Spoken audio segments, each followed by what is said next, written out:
Welcome to our panel of experts where, as Chip said, we're going to discuss investment alternatives to Wall Street. Jeff Nabers, he is the founder of IRA Association of America, which offers unbiased education to self-directed investors.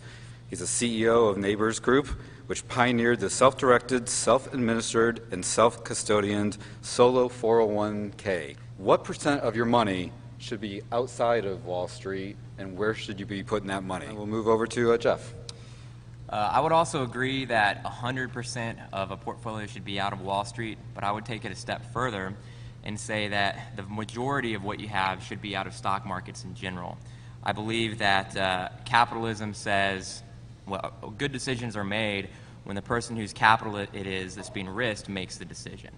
And so in that regard, I think that people should find investments out there in the real world rather than look in repackaged, stock factories or stock markets. And I also believe that decentralized knowledge is how the free market works.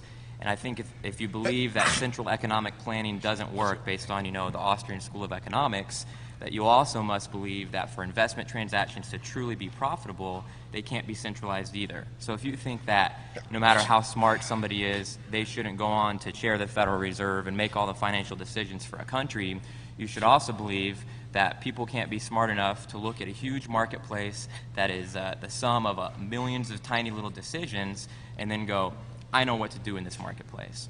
I also believe that when you take a look at most stock markets, we all know that all of the developed world is on fiat currency. I think when you take a closer look, you're going to see that all of the growth that all stock markets like to tell you are happening over the long term are largely inflationary. And you can take a look back at 40 years ago, less than 20% of American households even owned stock, and today over 2/3 do. And I think it's due to two things. Number one, there's a law called ERISA that created IRAs and 401ks, and it said, hey, if you make a contribution to these accounts, you get a tax deduction. So everybody who had a CPA who told them, look, you need to make a contribution to this account.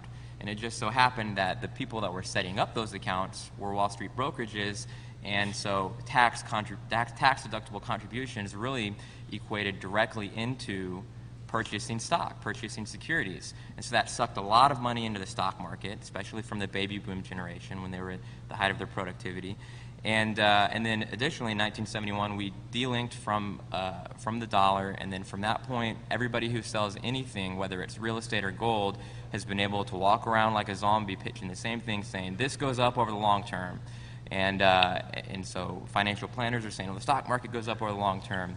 And realtors are going, what I have goes up over the long term.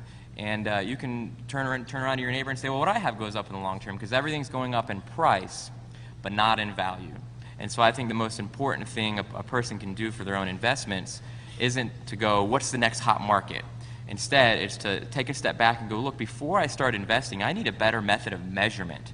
I need to understand what I actually have.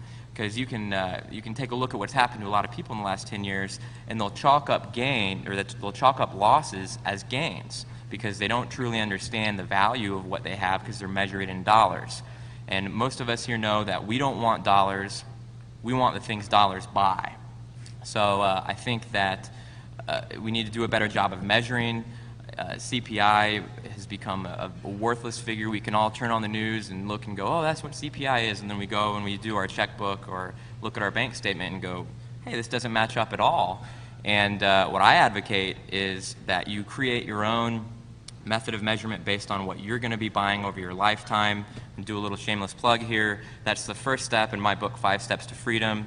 You can check us out in booth 808. But basically, instead of trying to make some sort of sense out of what's happening all across the market, including all kinds of items that you're not buying, I recommend that you make sense of what you have as far as what it can be exchanged for in terms of what you plan on buying in your lifetime.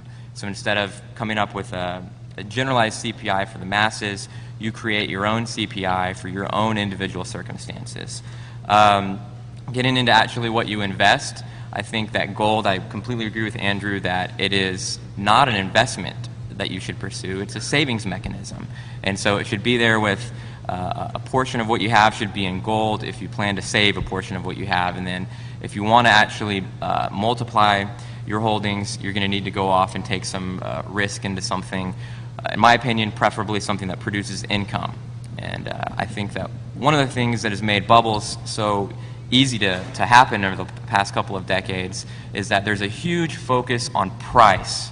There's a huge focus on, well, what they think is value, but price, and not a focus on income.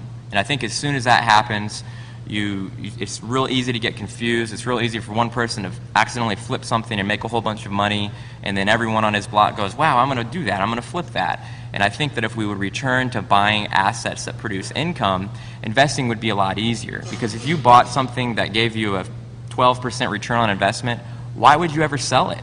You wouldn't have to spend so much effort trying to find investments if all you had to do was acquire investments that you're going to hold on to forever. I can go on, so I'll pass the ball, but that's some of the fundamentals of my investment philosophy.